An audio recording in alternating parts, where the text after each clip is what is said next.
大家好，我是秋平，我现在来到了山西的襄阴，我身后呢就是黄河，对面呢是陕西，相当于这一块是秦晋大峡谷。前2天我们去看了李家大院，那个是晋商代表大院之一，建造的规模宏大，富丽堂皇，也保存比较完整。那么今天我们来到黄河边，也是看几座晋商大院，也有几百年的历史。不过有点可惜的呢，基本上是荒废了。那现在呢，我们就去看一下，到底是谁在黄河边上建造了规模宏大的地主大院。我们要看的晋商大院就在前方一点点，这个紧挨着黄河，这边山西，对面是陕西，在这两边呢都有一条公路，叫做沿黄公路，非常精美啊，可以观看秦晋大峡谷的风景，也可以看黄河的风景。大家现在可以看到黄河这边是雪白雪白的，这些都是浮冰啊，就是冰块。因为现在天气还比较冷，黄河呢还没有完全的解冻。在上面几十公里还有一个壶口瀑布，不知道那一块有没有湖冰，到时候有机会我们去看一看。这个场面非常壮观，我是第一次看到这么多的冰块，而且还是在黄河上面。长江肯定应该是没有浮冰，那黄河的话，这边就比较多了。整个这个晋陕大峡谷，我估计都是啊，这可能就是黄河不通航的原因之一吧。这种场合它也是没法通航的，确实是挺好看的。等一下呢，我们还得去黄河岸边看一看，近距离的看一下黄河上的这些冰块。再往下10来公里呢，有一个黄河龙门，就被称之为黄河最窄的地方。我一开始还打算想去乘坐一下游艇，后面看到这种情况就知道做不成了，因为黄河上全是冰块，那游艇肯定是不能行驶的，那可能只能等冰块融化了才能去坐游艇看黄河最窄的地方。在这里啊，我发现一点，陕西那边基本上是没人居住，而在山西这一块住的人还是有一些的。你看这边全是窑洞。黄土高原上窑洞是最不稀奇的，这一块有很多窑洞，前方有大院，在远处呢也有，山上都有。在这里呢就看到好几座传统的窑洞。关于窑洞的种类啊，我们说过很多次，这些呢就是直接在黄泥土里面挖出一个洞穴，弄成窑洞的形式，这个是最传统的。还有呢一种呢是挖出来在里面呢弄成砖，这样相对来说就会好一点。最后一种呢，是直接像我们盖房子一样，就像这些盖成窑洞的形式，盖完之后在上面铺一层黄土。那最好的肯定就是先盖房子一样，后面加土，这些就好一点了。那像这些传统的窑洞，很多呢是已经没有人住了，因为大家肯定还是生活条件好了，就盖一些新的房子嘛。这些可能现在就是放一些杂物。不过呢，像这些传统的窑洞，太久了的话，就感觉不太安全，因为可以看到上面有很多裂缝。在这一块看到很多杂草，那在底部呢就是窑洞，这个相当于是他们窑洞的顶部，还有很多烟囱，这就是窑洞的特色啊。大院就在这一块。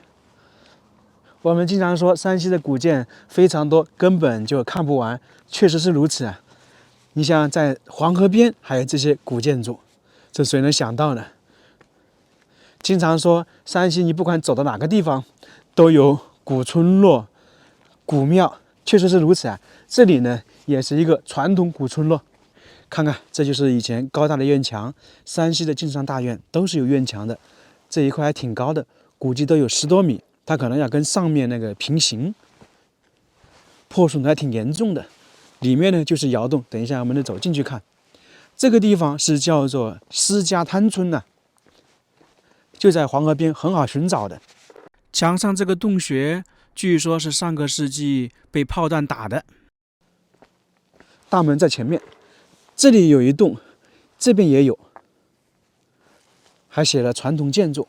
前方也有，我看了一下资料，这里总共呢是有4座院落，就等于是4兄弟。为什么会四兄弟在这里建造呢？等一下再说。我们先看看这个房屋里面的布局。先来航拍看一看这些大院，它们也是属于晋商大院，当然和知名的乔家大院、王家大院、李家大院这些是不能比的。它基本上算是一个小商人，然后就一个人建了这样一座院落。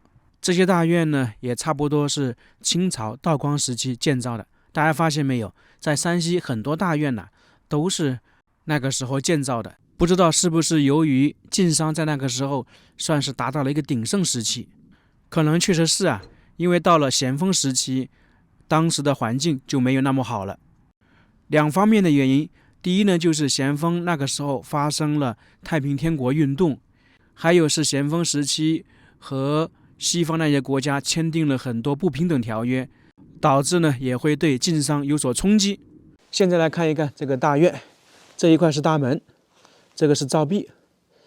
其实我在想啊，它原来大门不知道是否在这里啊，因为旁边也有一个院落，这个两个连接起来的。从而我有点怀疑，这个应该是内部其中一个院落的大门，也有可能啊。这个还有个拴马柱，这么大的比较少见的。我们平时看的拴马柱上面的雕刻狮子啊都比较小，这个就比较大了。这个照壁以前应该也是有砖雕的，现在没有了。而且这是我迄今为止看过门口照壁比较高的。这边还有个房屋，应该是养马匹的，因为他们作为商人，家里肯定有马呀或者其他的，我估计是这样子。现在就进去了，这个门挺高的。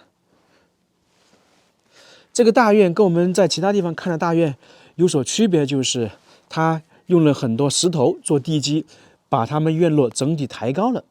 这可能是由于这里是一个山坡的原因吧。这上面也有雕刻，木雕啊，几百年的历史。上面匾额写的“山明水秀”。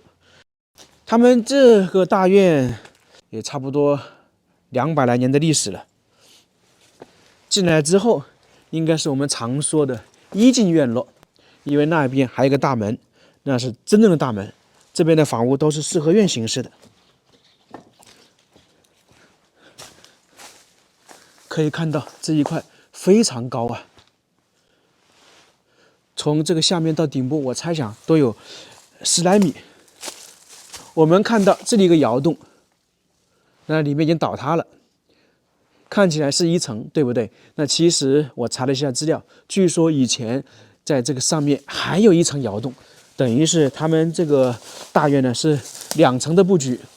那一块是2进院落大门，可以看到同样是有台阶的，就是比1进院落更高。可能呢，这也是他们家族建造的时候一种想法，步步高升嘛。然后在这一块也有照壁，你看每个门都有照壁，这是古代的一种建造方式。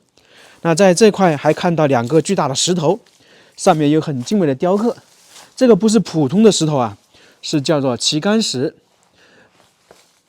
就证明他们家族啊有人考取了功名。2个旗杆石，那么这个功名就不一般了。如果是举人，好像只有1根旗杆石，那么身份肯定还更高一点。这个雕刻也很精美啊，几百年的历史了。在这个照壁下面也有一些雕刻，麒麟、狮子，这都是一些美好的寓意了。我们经常说麒麟送子嘛，他们家族都希望多子多福。从台阶上来是2进院落的大门，可以看到这里呢是带点8字形，那就是广纳8方来客，敞开式的布局嘛，或者是要吸财，就是这种方式。我们看看这个雕刻，这种是比较少见吧。那这里呢可以看到有鱼，鲤鱼跃龙门。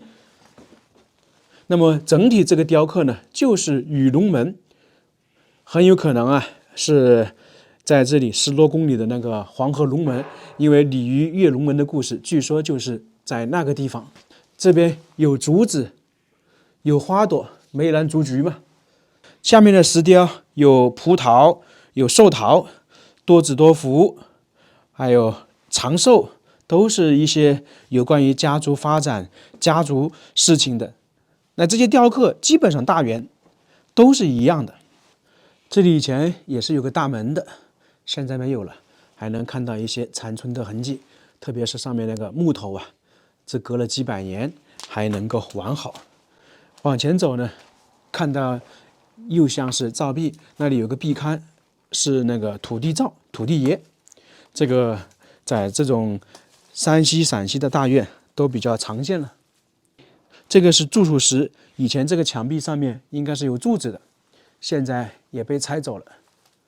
这两边都有啊。那么我猜想这里是不是当时有2扇大门呢？拐个弯就来到了大院的里面。为什么山西、陕西很多大院他们大门进来会弄个弯呢？我在网上查了一下资料，有一种说法就是拐个弯呢，能够阻挡一些不好的东西进来。就比方说，在那些故事里面讲述鬼魂呐，很多东西它是走直线，不会走弯的。那么这里有一个土地灶、土地爷在那里，东西过来的话，走直线就挡住了，它不会进来，是有这种说法的。进来之后，这边是空旷的，以前估计也是有房屋的。那么再往前一点呢，就是窑洞，那边是有6个，这边是有4个吧，那就是主人用来居住的。当时他们这一家就住在这里，总共的话是4兄弟，那么每个人呢就有一个这样的院落，这些都是卧室。我猜想啊，这些应该是他们家里长辈居住的，而旁边呢应该就是他的小孩居住的。那女儿可能不住在这里啊，女儿可能有单独的绣楼。这个大院旁边的可能就是。我们先来看一看这些窑洞里面，破损的比较严重啊，这应该也是传统的窑洞。炕在这里，上面的泥土都掉落下来了，包括这些横梁都掉下来了，肯定不能进去。这边还有3好学生，那这个在以前还有人居住，20-20年前还有人居住呢。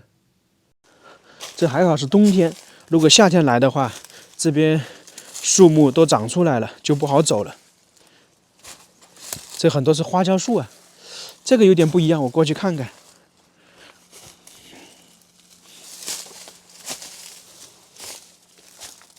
门口是用砖块，里面的话就是这种传统的窑洞布局，不能走进去，也倒塌的很厉害了。像这些窑洞，如果长期没住人，就很容易倒塌呀。不光是窑洞，很多房屋都是。这个院落，我估计啊，在最多的时候应该住了10来口人，就是他们一家在这里居住。这边的窑洞明显就有点不一样了，它是单独屹立在这里的。在这一块还有灶，那么就是这里点火，把整个里面弄得暖和起来。在这里看到石头还有砖块，那这个窑洞就不是传统的，应该是用石头或者是用砖块堆积而成，建造好了，上面弄一些黄土的。这里刚好也能够看到，确实是如此啊，全部是用石头堆积而成的。像这种用石头堆积的窑洞还是不多见的，我们看到的比较多的是砖块或者是这种纯粹的黄土。这个石块以前呢是用泥土把它覆盖了，现在可能没有人住，全部倒塌了，在这里看得比较明显，而且可能有10多公分厚啊。像这些窑洞，如果修缮好了，还是可以用来居住的。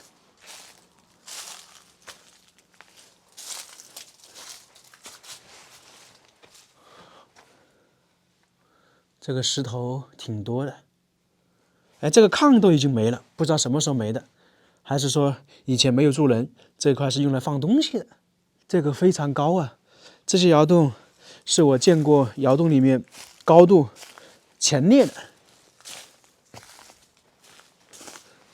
上面其实还有一层啊，这个相对来说就完好一点。倒塌的没有那么严重。这个在10多年前，我估计还有人生活，这有人在里面做饭，因为上面全部熏黑了。在窑洞里面，只要是比较黑的，就一定是有人做饭的。这个院落呢是2进，现在看完了，我们就去旁边看一看其他的。县级文保单位，连市级都不是，这些大院才是县级单位。这就证明啊，山西太多了。如果是在南方修复一下，弄不好都是省级了。因为这一看就是传统的建筑嘛，修缮一下也是挺壮观的。现在来看一下另外一个院落，这里也是门，以前是从这里进来，然后拐个弯进去的。里面相对来说干净一点，不知道是不是还有人居住啊？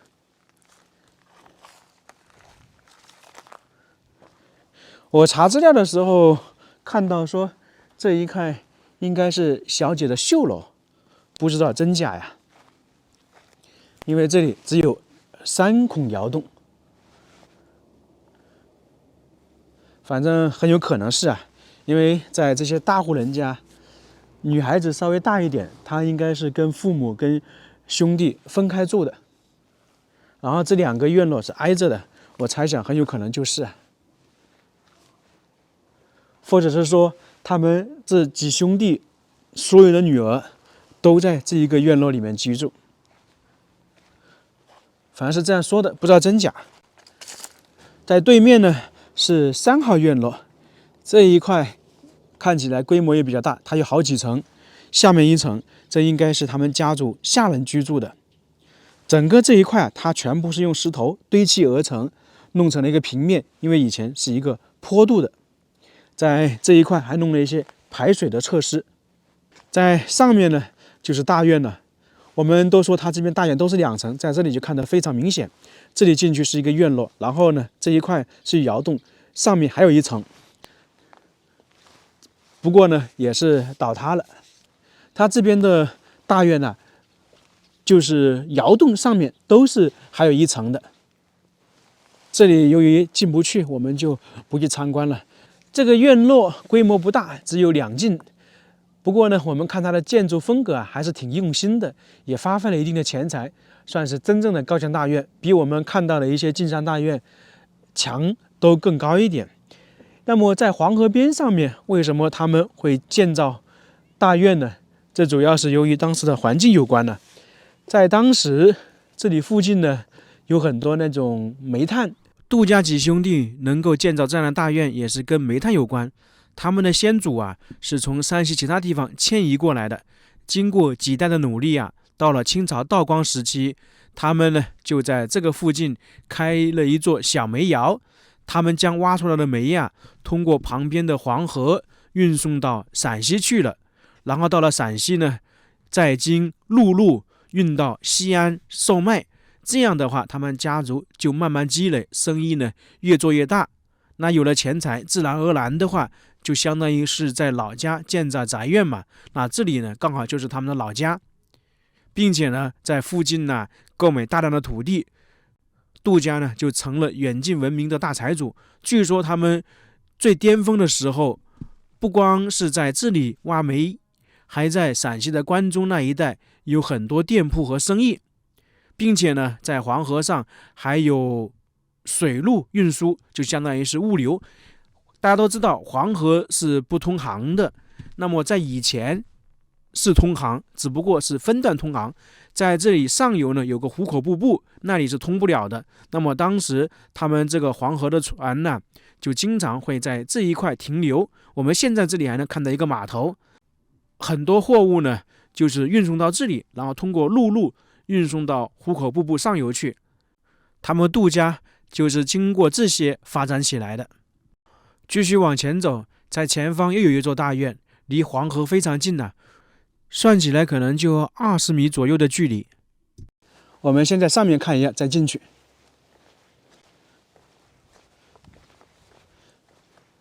也是基本上损坏了，挺干净的。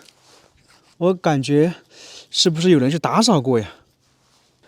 像这些窑洞呢，是附属于刚刚说的绣楼，全部是用石头的，看得比较明显。石头先建造起来，就跟建房屋，上面弄了1到2米的那个黄泥土，这样就能够起到冬暖夏凉的作用。大院在这里规模也有点大呀，保存的相对来说比较完整。我们先去黄河边上看一看。走过去，马上就到黄河了。这里应该以前是码头的，因为看到有建筑，又可以近距离的看到黄河了。这个冰看起来也挺厚的，上面看起来是冰块，下面水是活水，当然这肯定是不能过去的。这个道路都用石头整理的，就证明以前确实是一条道路。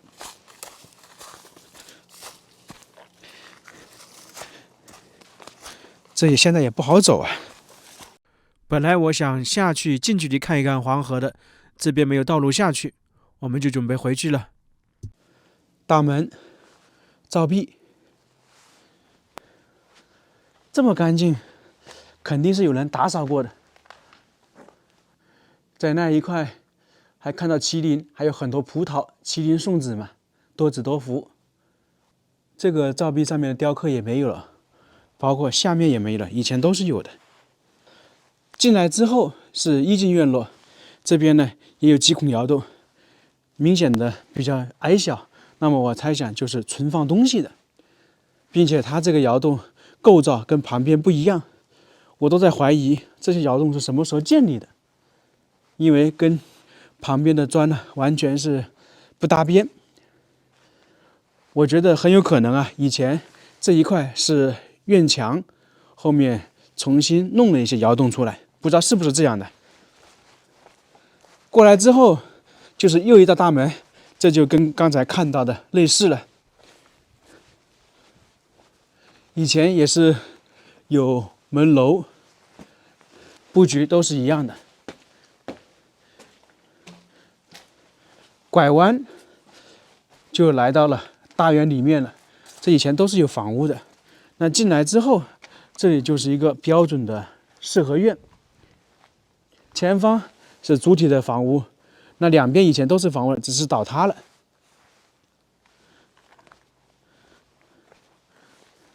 这里很干净，这明显是有人收拾过的，有人居住倒不像啊。这一块跟上面都算是连接，眼前看到的是3孔窑洞，那两边还有，这就是明3暗5，因为如果它直接修成5个的话是违规的。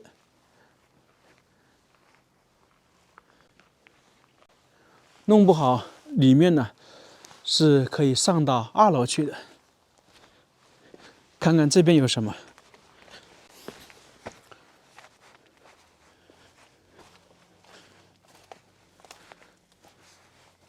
也是窑洞了，反正看这种环境，应该是很久没有住人的。那么这些大院为什么会荒废呢？这主要是由于他们的后代呀，能力不行，特别是末代财主，在上个世纪抽烟败光了钱财，就是等于他是一个纨绔子弟嘛。后面呢，慢慢的就把他的房屋啊卖了。这些最后是跳进黄河了。我们经常说的富不过3代就是如此，很多好的家族就是因为继承人不太合格，导致慢慢的衰落了。反正大部分家族都是这样的发展，然后到顶峰，慢慢的开始衰落。这些200来年的大院荒废了，确实是有点可惜，可能还是跟地理环境有关吧，毕竟这个地方靠近黄河边，然后也算是比较偏僻。那今天我们这个视频就到这里了，非常感谢大家，我们下个视频再见。